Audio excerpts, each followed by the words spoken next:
ఓం నమ శివాయ, ఓం నమ శివాయ, ఓం నమ శివాయ. నమస్కారం అండి అందరికీ. Welcome to my YouTube channel Shri Manju spiritual. మనము కాశీఖండము గురించి తెలుసుకుంటున్నాం కదా. ఇవాళ 12వ భాగము గంధవతి అలకాపుర వర్ణనము. వరుణ నగరానికి ఉత్తరాన వాయువు నగరమైన గంధవతి నగరం ఉంది. దీని అధిపతి ప్రభంజనుడు అంటే వాయుదేవుడు శివభక్తుడై ఈ ఆధిపత్యాన్ని పొందాడు. పూర్వము కశ్యప ప్రజాపతి వంశంలో జన్మించిన దుర్జటి అనే పుణ్యాత్ముడు కాశీలో పవనేశ్వర లింగాన్ని స్థాపించి దీక్షగా శివుని కోసం తపస్సు చేశాడు. శివ దేవుడు ప్రత్యక్షమై వరం కోరుకోమన్నాడు. అప్పుడు దుర్జటి శివుని స్తోత్రం చేశాడు. మహేశ్వర, శతపథ బాబ్రహ్మణం కూడా నిన్ను గురించి నేతి నేతి అని వర్ణించింది. బ్రహ్మ విష్ణు దేవతలు కూడా నిన్ను వర్ణించలేరంటే నేనెంత, నువ్వు ఒక్కడివే శివశక్తివి. భేదం చేత రెండు ఆయువు శవశక్తి అయిన మీరిద్దరూ నిత్య యవ్వనులు. మీ లీలచే క్రియాశక్తి ఏర్పడుతుంది. దాని స్వరూపమే ఈ జగత్తు కనుక అన్నిటికీ నీవే కారణము. నీ కుడివైపు బ్రహ్మ, ఎడమవైపు అచ్యుతుడు ఉంటారు. సూర్యచంద్రులు నీ నేత్రాలు, నీ ఉచ్ఛ్వాస నిశ్వాసాలే 3 వేదాలు. నీ చెమట సముద్ర జలము. నీ శరీరంలో వివిధ భాగాల నుండి 4 వర్ణాల వారు జన్మించారు. నీ తల వెంట్రుకలే మేఘాలు. నువ్వు పురుషుడవు. ప్రకృతి రూపంలో బ్రహ్మాండమంతా సృష్టించావు. నువ్వు సర్వభూతమయుడివి. అన్ని తత్వాలు బోధించావు. సమస్త జీవులకు ఆయుస్వరూపము నువ్వే. నీ మీద శ్రద్ధాభక్తి నిశ్చలంగా ఉండేటట్లు అనుగ్రహించు అని ప్రార్థించాడు. దానికి శివుడు, నీవు స్థాపించిన లింగము వాయులింగంగా ప్రసిద్ధి చెందుతుంది. ఈ పవనేశ్వర మహాలింగాన్ని అర్పించిన వారు సర్వలోక పూజితుడవుతాడు. పడమటి దిశకు నువ్వు అధిపతివవుతావు అని దీవించి అదృశ్యమైనాడు. అలకానగరము గంధవతికి తూర్పుగా కుబేరుని అలకాపురి ఉంది.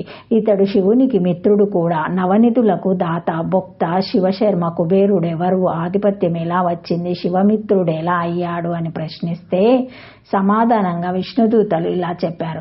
పూర్వము కపిలాయ నగరంలో సోమయాజుల వంశంలో యజ్ఞాదీక్షితుడైన యజ్ఞదత్తుడు అనే సద్బ్రాహ్మణుడు అందరి చేత గౌరవింపబడుతున్నాడు. నిత్యాగ్నిహోత్రం చేస్తూ క్రతువులు నిర్వహిస్తూ బ్రాహ్మణ ధర్మాన్ని వేదవిధిగా సాగిస్తున్నాడు. ఆయనకు గుణనిధి అనే కుమారుడున్నాడు. వాడు జూదం, వ్యభిచారం మొదలైన సకల దురాచారాలకు అలవాటు పడి తండ్రికి ఎదురు పడకుండా తల్లి చాటున వచ్చిపోతూ ఉండేవాడు. కొడుకు ఇంట్లో కనిపించలేదని ఎప్పుడైనా ఆయనని అడిగితే అప్పుడే దేవతార్చన చేసి వెళ్ళాడని భార్య అబద్ధం ఆడుతూ కొడుకుని వెనకేసుకొచ్చేది. ఒకసారి తండ్రికి కోపం తెప్పించవద్దని ఇతూ చెప్పింది. దానితో అసలు ఇంటికి రావటం మానేశాడు. 19 ఏళ్ళు వచ్చేసరికి వివాహం చేశారు. కానీ భార్యను అలక్ష్యం చేస్తూ దురాచారాలను ఏమాత్రము తగ్గించుకోలేదు. సప్త వ్యసనపరుడని పేరు పొందాడు. దొంగచాటుగా ఇంటికి వచ్చి దొరికింది దొంగలించి జూదమాడేవాడు. ఒకరోజు తల్లికి తండ్రి ఇచ్చిన నవరత్నాల ఉంగరాన్ని దొంగలించి జూదంలో పోగొట్టుకున్నాడు. దాన్ని ధరించిన జూదగాని దీక్షితుల వారు చూసి ఎక్కడిది అని గద్దించాడు. వాడు నిజం చెప్పాడు. కోపంతో ఇంటికి చేరిన గుణనిధి తండ్రి భార్యను ఉంగరం ఎక్కడుంది అని అడిగితే ఆమె దాని మాయ మాటలతో కప్పిపుచ్చింది. ఇంట్లో వెండి గిన్నె మొదలైన వాటిని గురించి అడిగినా సరి అయిన సమాధానం రాలేదు. ఆమెను కోపగించి కొడుకుని ఇంటికి రానివ్వవద్దని హెచ్చరించాడు. అన్ని దారులు మోసుకుపోయాయి. గుణనిధికి ఒక శివరాత్రి నాడు శివభక్తుడొకడు శివుని నైవేద్యం పెడదామని మధుర పదార్థాలను చేయించి శివాలయానికి వెళ్ళాడు. అక్కడే చాలా రోజుల నుంచి ఆకలితో అలమటిస్తున్న గుణనిధి నెమ్మదిగా భక్తుడు వెళ్ళిపోయేదాకా ఆగి అక్కడ జరిగే భజనలు, స్తోత్రాలను విని చూసి ప్రసాదం కోసం వేచి ఉన్నాడు. అందరూ వెళ్ళిపోయిన తర్వాత గర్భాలయము చేరాడు. అక్కడ ఉన్న దీపారాధన కొండెక్కుతున్నట్లు గమనించి అందులో అక్కడే ఉన్న చమురు పోసి వత్తిని ఎగదోశాడు. తన కొంగు చింపి వత్తి చేసి నూనెలో తడిపి మరింత కాంతి కోసం వెలిగించాడు. లోపలి నైవేద్యాన్ని చేత్తో పట్టుకొని బయటకు పరిగెత్తుతుండగా అక్కడే నిద్రిస్తున్న ఒక భక్తుడిపై పడ్డాడు. అతడు కేకలు వేస్తే అందరూ వచ్చి దొంగతనానికి గుణనిధి వచ్చాడని భావించి చావబాదారు. వెంటనే అతడు మరణించాడు. శివుని అనుచర గుణం అక్కడికి వచ్చి అతన్ని తీసుకుపోబోతుంటే యమదూతలు అడ్డగించారు. అప్పుడు శివదూతలు శివ నిర్మలాన్ని తాకితేనే పాపాలు పోతాయని శివరాత్రి పర్వదినం నాడు గుణనిధి ఉపవాసంతో దాన్ని తెచ్చుకున్నాడని దీపారాధన చేశాడని పూజా భజనలు చూశాడని విన్నాడని కనుక అతనికి పుణ్యమే తప్ప పాపమే లేదని వాదనతో తెలిపే శివలోకానికి తీసుకొని వెళ్లారు. గుణనిధి తర్వాత జన్మలో కళింగరాజు అర్ధాముడికి దమనుడు అనే కొడుకుగా పుట్టాడు. తండ్రి తర్వాత రాజ్యమేలాడు. అతనికి ఏమీ భక్తి విషయాలు తెలియవు. అయితే తన రాజ్యంలో అన్ని శివాలయాలు దీపాలు వెలిగించాలని శాసనం చేసి అమలు చేశాడు.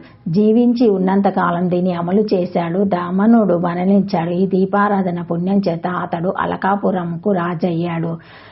పద్మకల్పంలో బ్రాహ్మ మానస పుత్రుడిగా పులస్తుడు జన్మిస్తాడు. పులస్తుని కొడుకు విశ్వావాసువు. ఇతడు విశ్వకర్మ చేత అలకాపురిని నిర్మింపజేసుకున్నాడు. శివుని కోసం దీర్ఘ తపస్సు చేశాడు. తర్వాతి కల్పమైన మేఘవాహన కల్పంలో యజ్ఞదత్తుని కుమారుడు గుణనిధిని శివానుగ్రహం కోసం తపస్సు చేశాడు. దీపారాధన పుణ్యం చేత కాశీ నగరాన్ని పొందాడు. అక్కడ ఒక శివలింగాన్ని స్థాపించి తపస్సు చేస్తే మహేశ్వరుడు విశాలాక్షితో ప్రత్యక్షమై వరాన్ని కోరుకోమంటే శివుని పాదాలను నిత్యం తన కళ్ళతో చూసే భాగ్యాన్ని ఇవ్వమని వేడుకున్నాడు. శివుడు సంతోషించి అతన్ని చేతితో తాకి తనను దర్శించే భాగ్యం కలిగించాడు. కంటితో మొదటి చూపును అమ్మవారిని వక్రబుద్ధితో చూశాడు. ఆమె గ్రహించి తీక్షణంగా అతని వైపు చూస్తే ఎడమ కన్ను చూపు లేకుండా పోయింది. అప్పుడు ఈశ్వరుడు, ఇతడు క్రూర దృష్టితో నిన్ను చూడలేదు. ఇతడు నీ కుమారుడు. నీ తపస్సును మెచ్చుకుంటూ నీ అదృష్టాన్ని వర్ణిస్తున్నాడు అన్నాడు. అతనితో, నీ తపస్సుకు మెచ్చాను. నువ్వు నవనిధులకు అధిపతి అవుతావు. గుహికులకు అంటే డబ్బు దాచుకునే వారికి నువ్వు అధిపతివి. అందరికీ ధనమిచ్చే దానాఢ్యుడు అనిపించుకుంటావు. అలకాపట్నం అన్నిటా శ్రేష్టమైంది. విశాలాక్షి దేవి అతనికి శివభక్తి స్థిరంగా ఉంటుందని అనుగ్రహించింది. అతనిచే కాశీలో ప్రతిష్ఠింపబడ్డ లింగం కుబేరలింగంగా ప్రసిద్ధి చెంది పూజించిన వారికి దారిద్ర్యాన్ని రాకుండా కాపాడుతుందని తెలిపి అదృశ్యమయ్యారు. ఈ విధంగా గుణనిధి ధనాఢ్యుడు అయిన కుబేరుడి అలకాపురాన్ని ఏలుతూ దిక్పాలుడు అయ్యాడు. అల్కాపురమే కైలాసమయ్యింది. అదే శంకరాలయము. Thank you for watching my video. Please like, share, comment, subscribe to my channel. మరిన్ని వీడియోస్తో మళ్ళీ కలుస్తానండి. ఈ వీడియో మొదటిసారి ఎవరైనా చూసి ఉంటే తప్పకుండా లైక్ చేసి సబ్స్క్రైబ్ చేసుకోండి. మా బెల్ అనే ఐకాన్ బటన్ని ప్రెస్ చేసి ఆన్ చేసి ఉంచుకుంటే మా లేటెస్ట్ అప్డేట్ వీడియోస్ అన్నీ మీకు నోటిఫికేషన్గా వస్తాయి, చూడగలరు. Thank you. సబ్స్క్రైబ్ చేసుకోండి మర్చిపోకండి. Thank you. ఏమైనా కామెంట్స్ ఉంటే పెట్టగలరు.